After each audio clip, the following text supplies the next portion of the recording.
ኢየሱስ ይሁን። እግዚአብሔር መልካም ነው። እግዚአብሔር መልካም ነው። እግዚአብሔር መልካም ነው። ሃሌሉያ። ዛሬ የማወጀው የእግዚአብሔር ቃል ከስር ልክላችኋለሁ።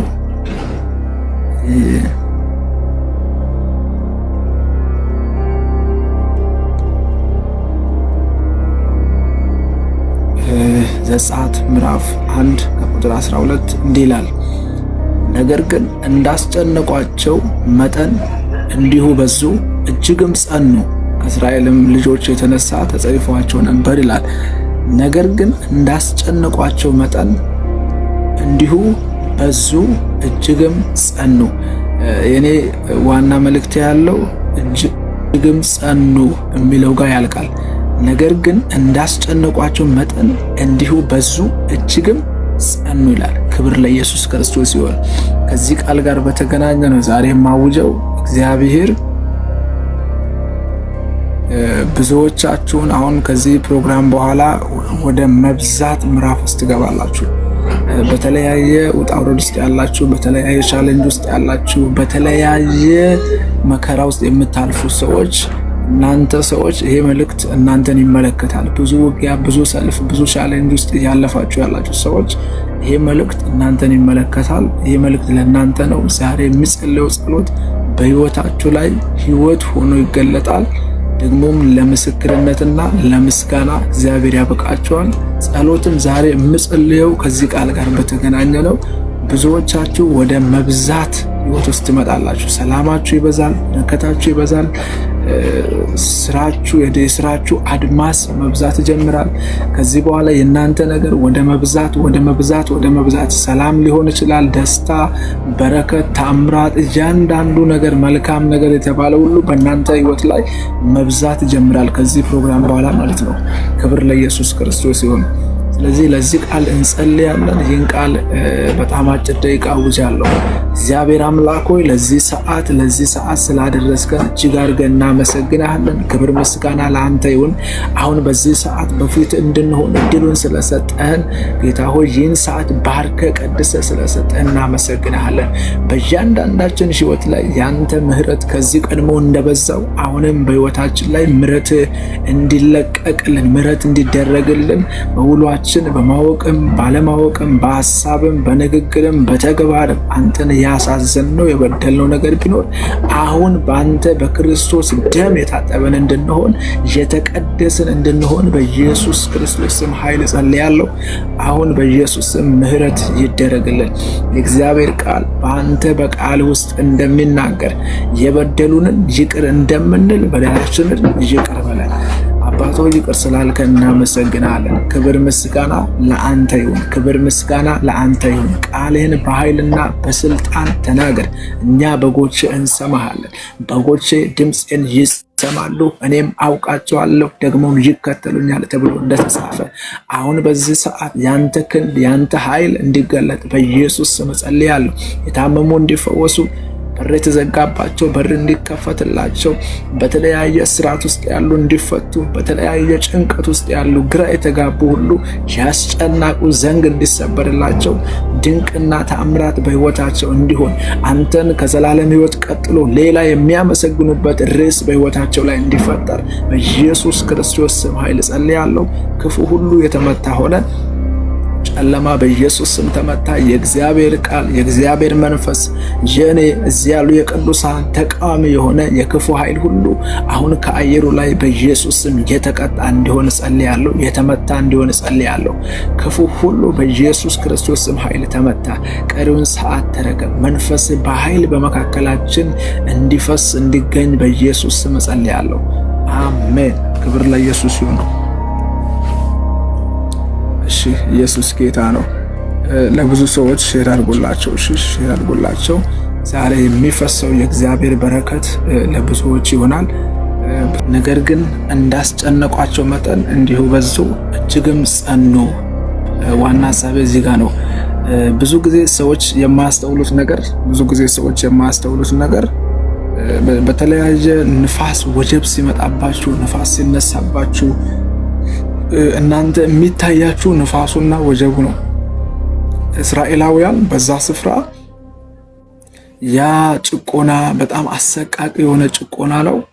አይናችሁ እያየ አጎታችሁን ይገላሉ፣ እህት ወንድሞቻችሁን ይገላሉ፣ ይጨቁናሉ፣ ያስጨንቋቸዋል፣ ያስጠብቧቸዋል። ይህን ደግሞ ሲያደርግ የነበረው አንድ ዮሴፍን የማያውቅ ንጉሥ ተነስቶ ነው። ከዚህ በፊት ዮሴፍን የሚያውቀው ንጉሥ ለእስራኤላውያን መልካምን ነገር ለነዚህ ዕብራውያን መልካምን ነገር ሲያደርግላቸው ቆይተዋል፣ አስጠግቷቸዋል። በዛ በሰባቱ ዓመት የረሃብ ዘመን አስጠግቷቸው ሰባቱን የረሃብ ዘመን በጥጋብ እንዲያልፉ አስጠግቷቸው መልካምን ነገር ሲያደርግላቸው የነበረ ንጉሥ ነው፣ የቀድሞ ንጉሥ ማለት ነው። አሁን የመጣው ንጉሥ ደግሞ ዮሴፍም ከሞተ በኋላ ዮሴፍን የማያውቅ ንጉሥ ተነሳ። ዮሴፍ ካለፈ በኋላ ዮሴፍን የማያውቅ ንጉሥ ተነሳና ይሄ ንጉሥ ልክ እነዚህን ዕብራውያን ሲመለከት እነዚህ የእግዚአብሔር ሕዝቦችን እስራኤላውያንን ሲመለከት እየበዙ ዝም ብለው ይበዛሉና ብዙ ናቸው። ሲመለከታቸው ፍርሃት ውስጡ አደረ። ባይዘዌ ጠላት የሚዋጋችሁ ስለሚፈራችሁ ነው። ጠላት በጣም የሚዋጋችሁ በጣም ምቀኝነትን የሚያበዛባችሁ ሰው እንኳ ቢሆን የፈራውና የሰጋው ነገር አለ እናንተ ጋር ማለት ነው። የፈራውና የሰጋው ነገር እናንተ ጋር ስላለ ከዛ የተነሳ እናንተ በዛ ነገር ስፒዳችሁ እንዲቀንስ ያ ነገር ወደፊት እንዳይሄድ እንዳይቀጥል የእናንተ ፍጥነት እንዲገታ ቀጥታ ምን ያደርጋል? እናንተን ንፋስ ውስጥ ወጀብ ውስጥ ይከትና ጦርነት ሜዳ ውስጥ ይከትና እናንተ በዛ ነገር ፍጥነታችሁ እንዳይሄድና እንዲገታ ያደርጋል ማለት ነው። እኚህ ሰዎች እንዳይበዙ ይሄ ፈርዖን ያደረገው ምን ነገር ነው? እኚህ ሰዎች እንዳይበዙ የተፈለገው እናስጨንቃቸው ነው፣ እናስጠብባቸው፣ እናስጨንቃቸው ብሎ ነው የተነሳው ማለት ነው። አያችሁ፣ ጭንቀት በእናንተ ላይፍ ላይ ሲመጣ፣ ጭንቀት እናንተ ላይፍ ላይ ሲመጣ፣ እናንተ ላይፍ ላይ ጭንቀት ሲመጣ፣ የሆነ ነገር እናንተ ላይ መክበድ ሲጀምር ሐሳባችሁ በዛ ነገር ይወሰዳል። ከዛ በኋላ እየሄዳችሁ የነበረውን ስፒድ ትቀንሳላችሁ ማለት ነው። ጠላት ታርጌቱ እናንተን ማስቆም እንደማይችል ያውቃል። እናንተን ማስቆም እንደማይችል ያውቃል። የሚያደርገው ነገር ምንድነው? ማዘግየት ነው የሚፈልገው። እንደማስቆማችሁ ያውቃል። እግዚአብሔር በእናንተ ላይ የገባውን ኪዳን ማስቆም እንደማይችል የተነገረው ትንቢት እንደሚፈጸም 100+ ጠላት ራሱ ያውቃል። እናንተ ልትጠራጠሩ ትችላላችሁ። እግዚአብሔር የተናገረውን ነገር ከሁኔታ የተነሳ እናንተ ልትጠራጠሩ ትችላላችሁ። ሰይጣን ግን ድብና አድርጎ ያውቃል፣ እንደሚፈጸም ስለሚያውቅ ማድረግ የሚችለው ነገር የአቅሙን የሚሞክረው ምን ማድረግ ነው? ማዘግየት ነው። ነገሩ ጋር እናንተ እንዳትገናኙ ማዘግየት ነው። ይህንን ማስረጃ እንዲሆንላችሁ ትንቢተ ዳንኤል ምዕራፍ 10 ስትመለከቱ ዳንኤል ጸሎት በሚጀምርበት ጊዜ የጸሎቱን መልስ እግዚአብሔር በመልአኩ ሲልክ መልአኩ እሱ ጋር መድረሱ አይቀርም፣ ግን መልአኩን ለ21 ቀን አዘገየ ይላል። ለ21 ቀን መልአኩ ዳንኤል ጋር መጥቶ ምንድን ነው ያለው? አንተ ራስን አዋርደ ዝቅ ብለህ በምትጸልይበት በዚያች በመጀመሪያዋ ቀን ጸሎት ተሰምቷል አለ። ጸሎት ተሰምቷል። ነገር ግን እግዚአብሔር ልኮኝ ነበረ፣ ግን የፋርስ አለቃ መንግስት ለ21 ቀን ተቋቋመ ወደ አንተ እንዳልመጣ አለ። አያችሁ፣ ሰይጣን የትኛውንም ጦርነት የሚፈጥረው እናንተን ለማስቆም አይደለም። እንደማያስቆማችሁ ያውቃል። እግዚአብሔር የተናገረውን ማስቆም እንደማይችል ያውቃል። ነገር ግን ማድረግ የሚችለው ምንድነው? እናንተ ጋር የሆነ ነፋስ አስነስቶ ያ ነገር እንደማይሆን ለእናንተ ያስረዳል። እንደማይሆን ውስጣችሁ ሲጠራጠር ደግሞ ነገሩ ይዘገያል። መሆኑ አይቀርም እኮ ግን ነገሩ መዘግየት ይጀምራል። ክብር ለኢየሱስ ክርስቶስ ሲሆን፣ ስለዚህ ሰይጣን እናንተን በፍጹም ማስቆም አይችልም። ግን ምን ያደርጋል? ይሞክራል። የቻለውን ያህል ይሞክራል። በዛ ሙከራ ውስጥ ግን እናንተ ላይ የሚያደርገው ነገር ማዘግየት ነው። ነገሩ መሆኑ አይቀርም፣ ግን ደግሞ ማዘግየት ነው። ስለዚህ በዚህ ስፍራ ካያችሁ እስራኤላውያን ይህንን ምዕራፍ 1 ዘጸአት ምዕራፍ 1 ስታነቡ እነዚህ የዕብራውያን ሴቶች ያለ አዋላጅ ይወልዱ ነበር ይላል። ያለ አዋላጅ ይወልዱ ነበር።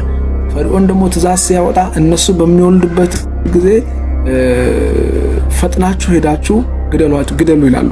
እርጉዝ ሴቶች እንዳይወልዱ ይፈልጋል። ምክንያቱም እየበዙ ስለሆነ እነሱ መብዛት ስለሌለባቸው ልጅ መወለድ የለበትም ብሎ ትእዛዝ ያወጣው ማለት ነው። ክብር ለኢየሱስ ይሁን። ነገር ግን እነሱ ላይ ይሄን የሚያህል ጫና እያመጣ ቤተሰቦቻቸውን እየገደለ ብዙ ነገር እያደረገ እህል እየከለከለ በረሃብ እየገደላቸው መጽሐፉ ሲናገር እንዲህ ይላል፣ ነገር ግን እንዳስጨነቋቸው መጠን ይላል እንዳስጨነቋቸው መጠን እንዲሁ በዙ እጅግም ጸኑ ይላል። ክብር ለኢየሱስ ይሁን። በዚህ አይነት ሁኔታ ውስጥ መጽናት ማለት በእንደዚህ አይነት ሁኔታ ውስጥ መብዛት ማለት ፍጹም የማይታሰብ ነው። ይሄ የእግዚአብሔር እጅ ስላለ ከነሱ ጋር የእግዚአብሔር እጅ ስላለ እንጂ በፍጹም እነሱ እንዲበዙ የሚያደርግ ነገር አልተፈጠረም። እነሱ እንዲጸኑ የሚያደርግ ነገር አልተፈጠረም። አንዳንድ ሰዎች እዚህ መካከል ልትኖሩ ትችላላችሁ፣ ልንኖር እንችላለን። የሆነ እኛ ጋር ያለን የሆነ ስራ ሊሆን ይችላል፣ አገልግሎት ሊሆን ይችላል፣ ምንም ሊሆን ይችላል። ግን የቀጠልነውና የጸናነው ከኛ አቅም፣ ከኛ ጉልበት፣ ከኛ እውቀት የተነሳ እኛ በጣም ጥበብ ስላለን ሳይሆን ያስቀጠለንና ያጸናን የእግዚአብሔር ጸጋ ነው እንጂ በፍጹም እኛ እንድንጸና የሚያደርግ እኛ እንድንቀጥል የሚያደርግ እኛ እንድንበዛ የሚያደርግ አቅም እኛ ጋር ኖሮ አይደለም። ምክንያቱም ሰይጣን ከኛ በላይ አቅም ስላለው ሰይጣን ከኛ በላይ አቅም ስላለው መልአክ ነው። መልአክ እኮ ነው። መልአክ ከኔ ከናንተ በላይ አቅም አለው። መልአክ ነው። ጉልበት አለው፣ አቅም አለው፣ ኃይል ነው። እግዚአብሔር የፈጠረው ኃይል ነው። ይህ ኃይል ደግሞ ከሰው ልጅ ይበልጣል፣ ጉልበቱ ይበልጣል። ይሄንን ክብር ለኢየሱስ ክርስቶስ ይሁንና አሁን እናንተ ላይፍ ላይ የመጣው ወጀብና ነፋስ በፍጹም በትዳራችሁ፣ በስራችሁ፣ በአገልግሎታችሁ፣ በምትሰማሩት በየትኛውም ነገር እናንተ ላይፍ ላይ ሰይጣን የሚፈጥረው ነገር የሚያስቀጥል አይደለም። ያስቀጠላችሁ የእግዚአብሔር ጸጋ ነው። ያጸናችሁ የእግዚአብሔር ጸጋ ነው። ትዳራችሁ እንዲበላሽ፣ ቢዝነሳችሁ እንዲበላሽ፣ የሆነ ነገራችሁ እንዲበላሽ፣ ባዶ እንድትሆኑ በተለያየ መንገድ እግዚአብሔር ስንት መልካም ነገር በእናንተ ሕይወት ላይ ተናግሮ ግን ሰይጣን በዚያ ልክ ነፋስ እያስነሳ ልትንገዳገዱ ትችላላችሁ፣ ግን ትንቢቱ ይፈጸማል። ልትንገዳገዱ ትችላላችሁ፣ ግን እየበዛችሁ ትሄዳላችሁ። ልትንገዳገዱ ትችላላችሁ፣ ግን ትጸናላችሁ። ለምን? እግዚአብሔር ከናንተ ጋር ስላለ። እግዚአብሔር ከናንተ ጋር ስላለ። ክብር ለኢየሱስ ክርስቶስ ይሁን። እንዴት ነው? እንዳስጨነቋቸው መጠን በዙ ይላል። እንዳስጨነቋቸው መጠን። ይሄ ምን ማለት ነው? ፈርዖን በቻለው አቅም በእነሱ ላይ ተነስቷል። እሱ በተነሳው በዚያው ልክ እነሱ እየበዙ ነው ያሉት። ይሄ ሰው ኃይሉን በጨመረ ቁጥር በእነሱ ላይ እነሱ በዚያው ልክ እየጨመሩ ነው ያሉት፣ በዚያው ልክ እየበዙ ነው ያሉት። ጠላት በእናንተ ላይ በምን አይነት ስፒድ በምን አይነት ኃይል እየተነሳ ነው ያለው፣ በዚያው ልክ እናንተ ደግሞ እየጨመራችሁና እየበዛችሁ ነው ያላችሁት። ለእናንተ ግን አይታወቃችሁም። ግን እየጨመራችሁና እየበዛችሁ ነው ያላችሁት። እስራኤላውያን ስላላችሁበት ሁኔታ ምን ትናገራላችሁ ተብለው ቢጠየቁ የሚመልሱት ምንድን ነው? እየተጨቆንን ነው፣ እየተገደልን ነው፣ እየተሰቃየን ነው፣ በቃ መከራ ውስጥ ነን። ጩኸት ነው የምትሰሙት ከነሱ ማለት ነው።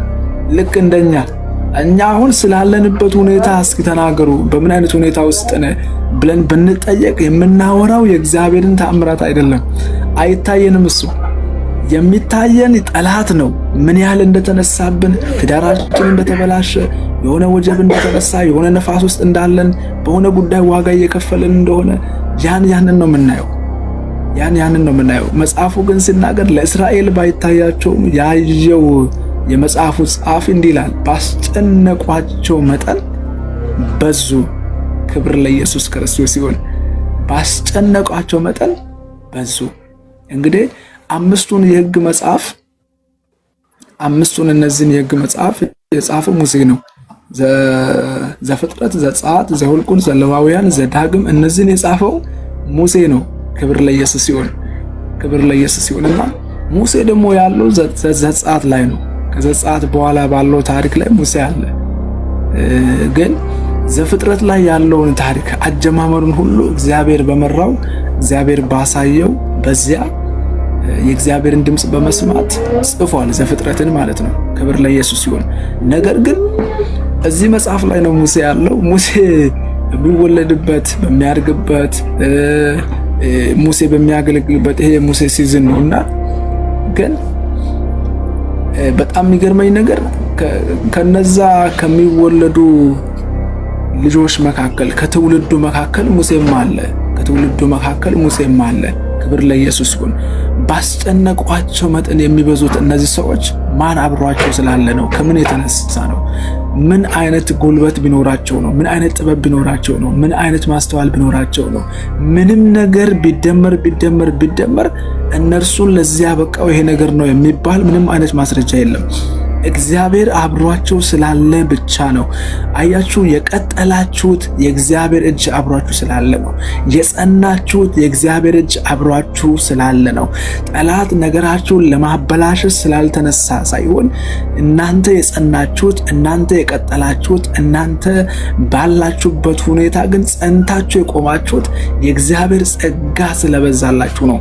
ዛሬ የምጸልይላችሁ በምንም አይነት ሁኔታዎች ልትሆኑ ትችላላችሁ።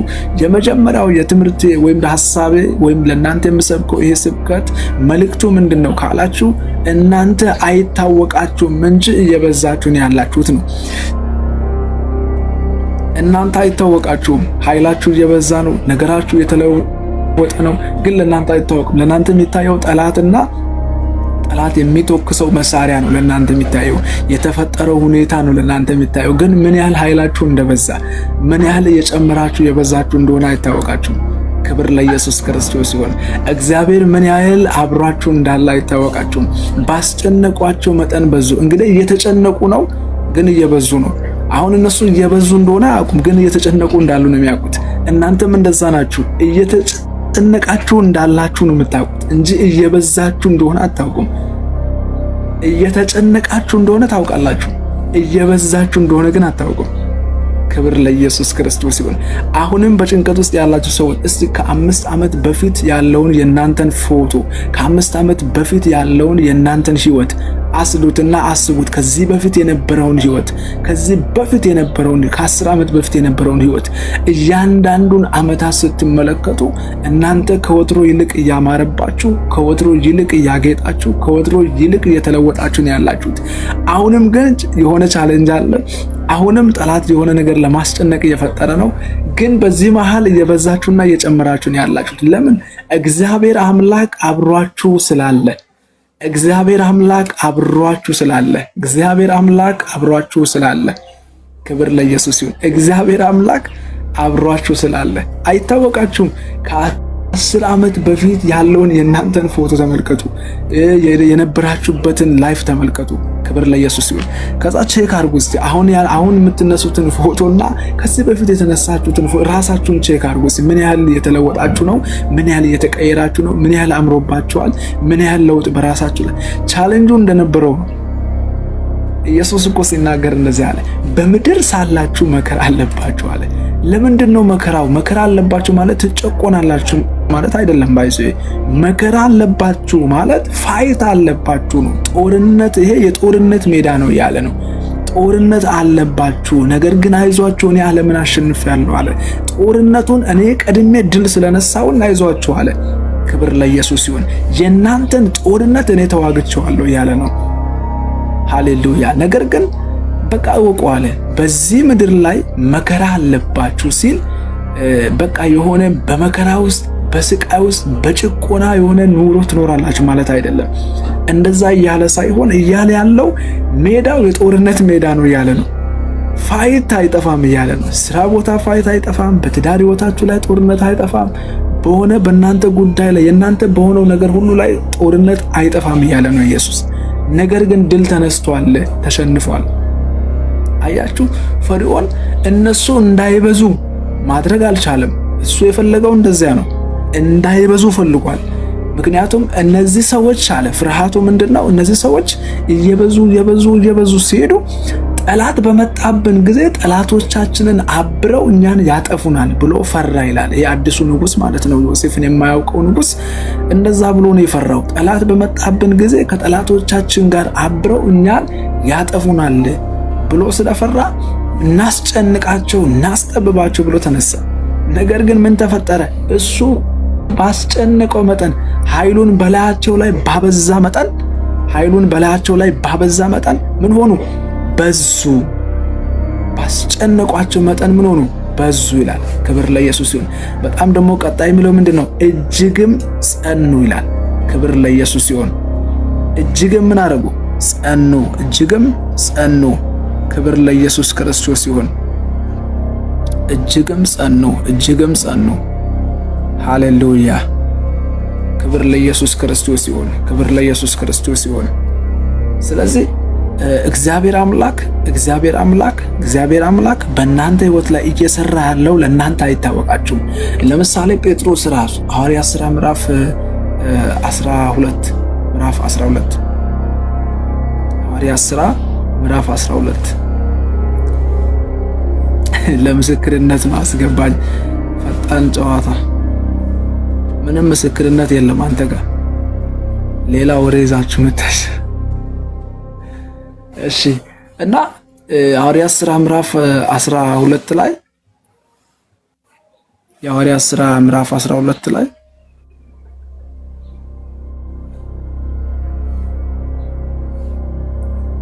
ክብር ለኢየሱስ ሲሆን የሐዋርያት ሥራ ምዕራፍ 12 ላይ ጴጥሮስን ካያችሁ አስቡት። በዚያ ጨለማ ክፍል ውስጥ አስተኝተውት አራት ወታደር እየተጠበቀ ያለ ሰው ነው። በአራት ወታደር እየተጠበቀ ያለ ሰው ነው። ክብር ለኢየሱስ ክርስቶስ ይሁን። በአራት ወታደር እየተጠበቀ ያለ ሰው ነው። ውስጠኛ ክፍል ውስጥ አስገብተውታል። አሁን ጴጥሮስ የሚያውቀው ከሰዓታት በኋላ እንደሚሞት ነው። አያችሁ፣ ልብሱን አውላልቀው ራቆት አድርገው ውስጠኛው ክፍል ውስጥ አስተኝተውታል። ከሰዓታት በኋላ ይህ ሰው ሊታረድ ነው። መጽሐፉ ሲናገር እንዲህ ይላል፣ ሄሮድስ ሊያወጣው ባሰበ በዚያን ጊዜ ጴጥሮስ በሁለት ሰንሰለት ታስሮ በሁለት ወታደሮች መሃል ተኝቶ ነበር ይላል። በቤተ ክርስቲያን ደግሞ አጥብቆ ስለ እርሱ ጸሎት ይደረግ ነበር ይላል። ከዛ በኋላ እነሆ የጌታ መልአክ ቀረበ፣ በቤቱም ውስጥ ብርሃን በራ ይላል። እነሆ የጌታ መልአክ ቀረበ፣ በቤቱም ውስጥ ብርሃን በራ። ጴጥሮስንም ጎድኑን መትቶ አነቃውና ፈጥነ ተነሳ አለው ይላል።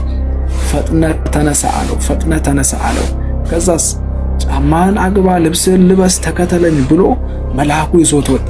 ይዞት በሚወጣበት ጊዜ አስቡት፣ እየወጣ ነው ያለው፣ ግን እየወጣሁኝ ነው አላለም። ተመልከቱ፣ እኛ እንደዚህ አይነት ሰዎች ነን። አሁን እዚህ ያለን ሰዎች እውነቴን ነው የምላችሁ፣ አሁን በዚህ ያለን ሰዎች እንደዛ ነን። ሁላችንም እንደዛ ነን። እየወጣ እኮ ነው፣ ይዞት እየወጣ ነው። እግዚአብሔር በመልአኩ በኩል ይዞት እየወጣ ነው፣ ግን እየወጣው ነው አላለም። በመልአኩ የሚደረገው ነገር ቅዠት ወይም ራእይ መስለው ነበር እንጂ እውን እንደሆነ አላወቀም ይላል። እውን እንደሆነ አታውቁም። ነገሩ እውነት አይመስላችሁም። እየረዳችሁ አይመስልም፣ እያገዛችሁ አይመስልም። እየረዳችሁና እያገዛችሁ አይመስልም፣ ግን ደግሞ እየረዳችሁ ነው። በእውነት ነው የምላችሁ። እግዚአብሔር እያገዛችሁ አይመስላችሁም፣ ግን እያገዛችሁ እኮ ነው።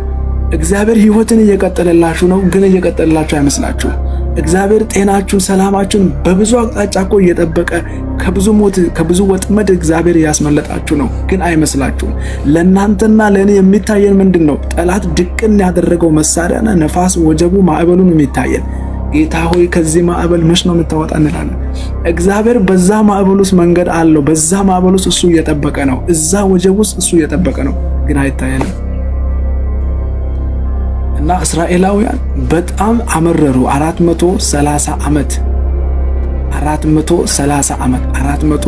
ዓመት ተጨቁነዋል።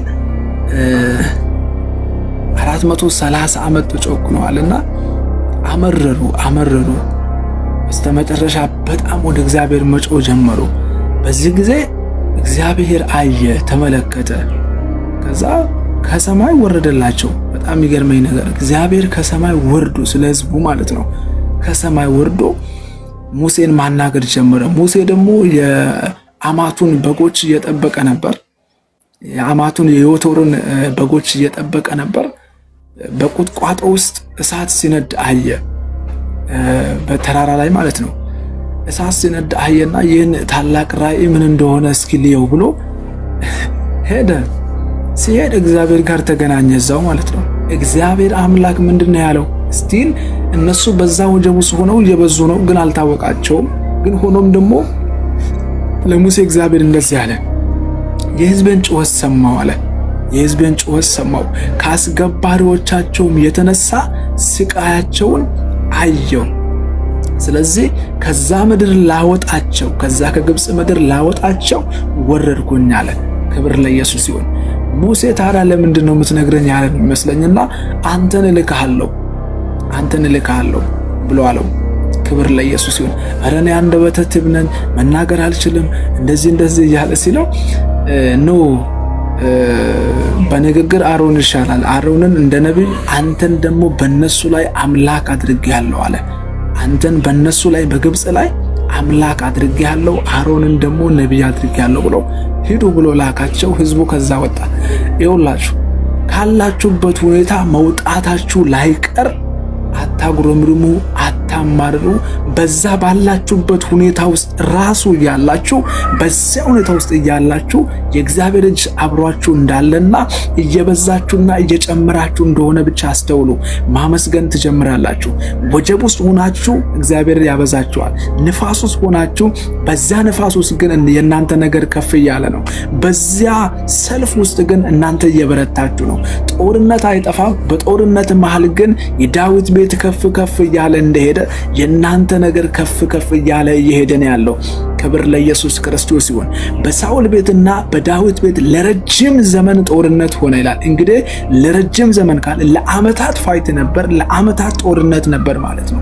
ነገር ግን የሳኦል ቤት እየደከመ ሲሄድ የዳዊት ቤት ግን እየበረታ ይሄድ ነበር ይላል። አያችሁ ሁልጊዜ ክብር ለኢየሱስ እና እግዚአብሔርን አመስግኑት። በዛ ወጀብ ውስጥ በዛ ነፋስ ውስጥ አብሯችሁ እግዚአብሔር እንዳለ እወቁ። እናንተ ብቻችሁን እንዳላችሁ እንዳታስቡ። ምክንያቱም ትንቢተ ኢሳይያስ ምዕራፍ 43ን ካነበባችሁ እንዲህ ይላል፣ አሁንም ያዕቆብ ሆይ የፈጠርሁ እስራኤልም ሆይ የሰራ እግዚአብሔር እንዲህ ይላል፣ ተቤዥቻለሁና አትፍራ፣ በስምህም ጠርቻለሁ፣ አንተ የእኔ ነህ። ሃሌሉያ። ከዛ እንዲህ ይላል፣ በውሃ ውስጥ ባለፈ ጊዜ ከአንተ ጋር እሆናለሁ። አያችሁ፣ እዛ ወጀብ ውስጥ ብቻችሁን አይደለም ያላችሁት። እዛ ነፋስ ውስጥ ብቻችሁን አይደለም ያላችሁት።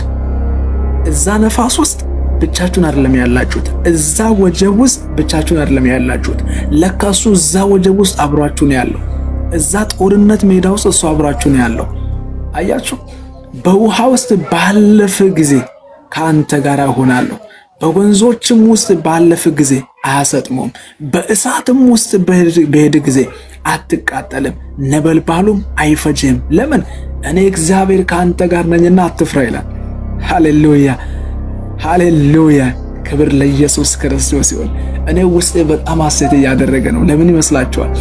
እግዚአብሔር በየትኛውም በምናልፍበት ጎዳና ውስጥ አብሮን ያለው ሰው ሁኔታው ሲቀየር ሰውን ሊቀየርባችሁ ይችላል። ሁኔታው ሲበላሽ ሰው ሊርቃችሁ ሊሸሻችሁ ይችላል። ሁኔታው ሲቀየር የቅርብ የምትሉት ዞር ሊል ይችላል። ነገር ግን በየትኛውም ሰዓት በቀን 24 ሰዓት፣ በሳምንት 7 ቀን፣ በወር 30 ቀን፣ በዓመት 365 ቀን እነዚህ ቀናቶች ሲቀያየሩ፣ ሁኔታዎች ሲቀያየሩ የማይቀያየር አብሯችሁ የሚሆን ወጀብ ውስጥ ስትገቡ አብሮ የሚገባ፣ ንፋስ ውስጥ ስትገቡ አብሮ እዛ ነፋስ ውስጥ የሚገባ፣ በወንዞች ውስጥ ስታልፉ አብሮ እዛ ወንዝ ውስጥ የሚገባ፣ በእናንተ ላይ እሳት ሲመጣ እሳት ውስጥ አብሮ የሚገባ። ሲድራቅ ሚሳቅ አብደናጎን ካያችሁ እነሱ እሳት ውስጥ ሲገቡ እግዚአብሔር ከነሱ ጋር አብሮ ነበር። ንጉሱ ምንድነው ያለው? ናቡከደነፆር አማካሪዎችን እነዚህ ሰዎች ሲገቡ 3 አልነበሩ እንዲያስገባናቸው ወጣቶች አለ። አዎ 3 ናቸው ስል አሁን በውስጥ ግን የሚመላለሱት እኮ 4 ናቸው አለ። አሁን የሚመላለሱ 4 ሰዎችን ነው የሚታዩን። ደግሞ ሰንሰለቱም እጃቸው ላይ የለም። ሃሌሉያ። አያችሁ፣ እዛ እሳት 7 እጥፍ የነደደው እሳት ወላፉኑ ወታደሮችን ገሎ እነሱ ደግሞ እዛ ውስጥ ገብተው ከነሱ ጋር አብሮ ወክ የሚያደርግ እዛ ወጀብ ውስጥ እዛ እሳት ውስጥ ብቻችሁን አይደላችሁም።